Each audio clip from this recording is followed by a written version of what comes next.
Everyone. तो आज हम मिल रहे हैं बहुत दिनों बाद। थैंक यू सो मच इतने पेशेंटली मेरे वीडियो का इंतज़ार करने के लिए, इतने अच्छे अच्छे स्वीट मेल्स करने के लिए। Thank you so much. और आज मैंने सोचा कि शुरुआत करते हैं आपकी सक्सेस स्टोरी से, जो आपने मुझे ईमेल पे भेजी है। और आज मैं वो स्टोरी पढ़ूंगी जो सबसे फर्स्ट इंसान ने मेरे को मेल किया था। ऑफ कोर्स ये अफसोस उनका नाम बताने से उन्होंने मना किया, तो नाम नहीं बताऊंगी, but that's the first mail I got. ये स्टोरी है बहुत इंटरेस्टिंग क्योंकि ये बहुत क्विकली मैनिफेस्ट हो गई।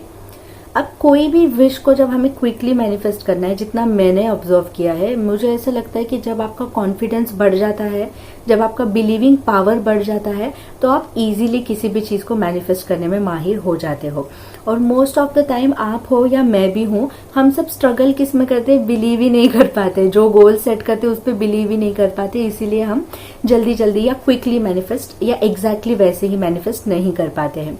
तो आज की स्टोरी के पहले मैं एक टिप बताना चाहती हूँ, मतलब जो मैंने सीखी है कि हमें हमेशा छोटी चीज़ों से स्टार्ट करना चाहिए।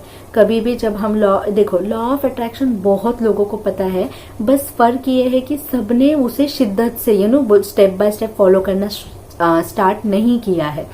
तो जब हम उतर जाते हैं इसमें कि चलो अब मुझे फॉलो करना ही है, तो हमें छोटी छोटी चीज़ों से स्टार्ट करना चाहिए। मैंने भी ऐसे किया था, मैंने अनगिनत छोटी छोटी चीज़ें मांगी हैं जो पूरी हुई भी है। इन सारी चीज़ों से आपका जो कॉन्फिडेंस है या जो आपका बिलीविंग पावर है खुद में, वो स्ट्रांग हो जाता है कि हाँ मैं कर सकती हूँ, मैं जो बोल रही हूँ वो मुझे दिख रहा है।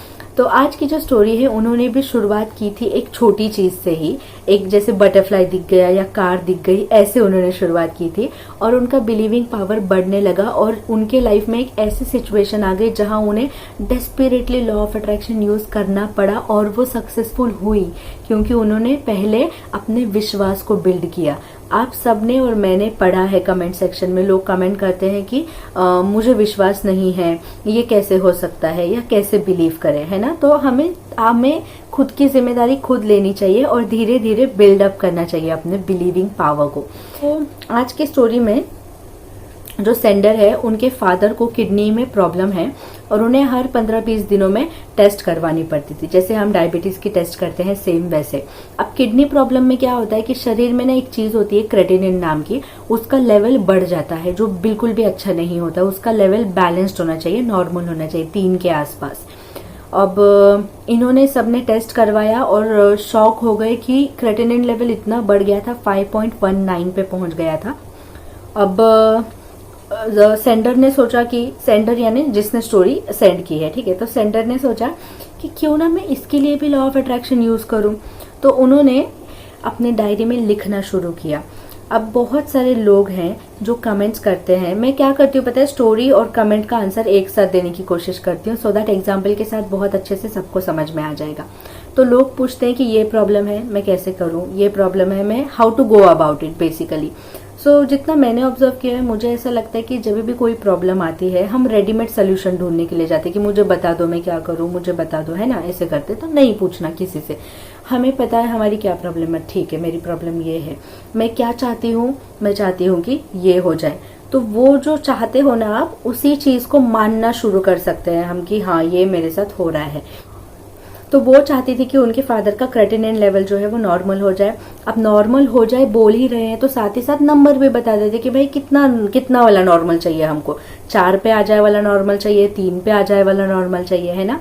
तो उन्होंने अपने डायरी में लिखा कि मेरे फादर का क्रेटिनिन लेवल 3.5 पे डिक्रीज हो रहा है, थैंक यू सो मच, ऐसे उन्होंने लिखा, ठीक है।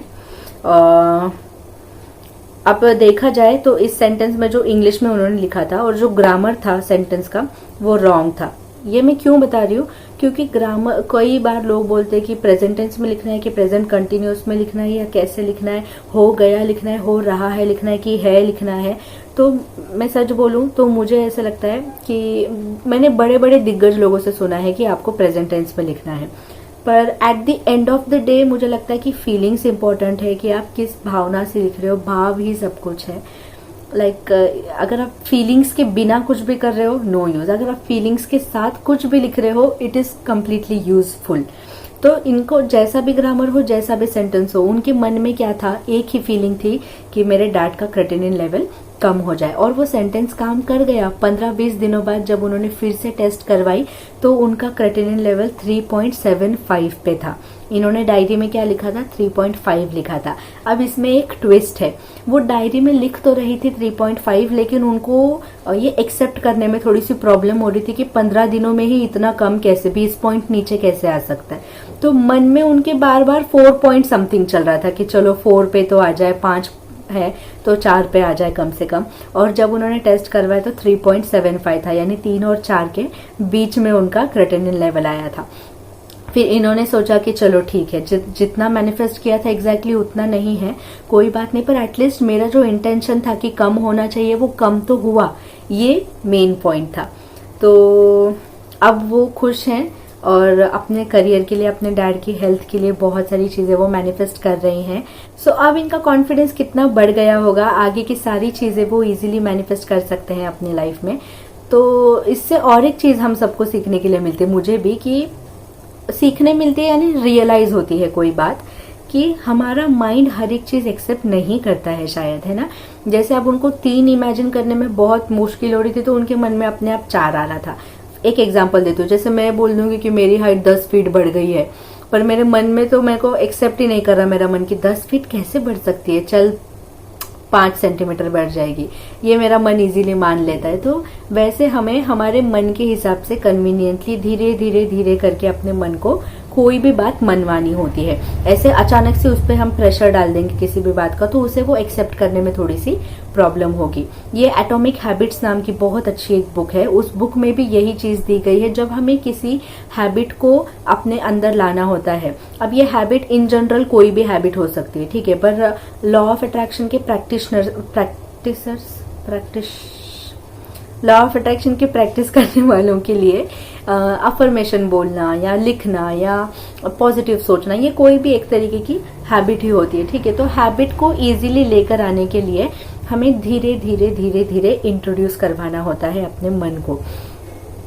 अचानक से करेंगे तो मन ऐसे कंफ्यूज हो जाए कि ये भी करो वो भी करो, अरे क्या क्या करो। तो टेक इट स्लो, 1 by 1 ऐसे हम लेके जा सकते हैं, ऐसे मुझे लगता है। ट्राई करके देखना। चलो bye, thank you so much for listening, take care.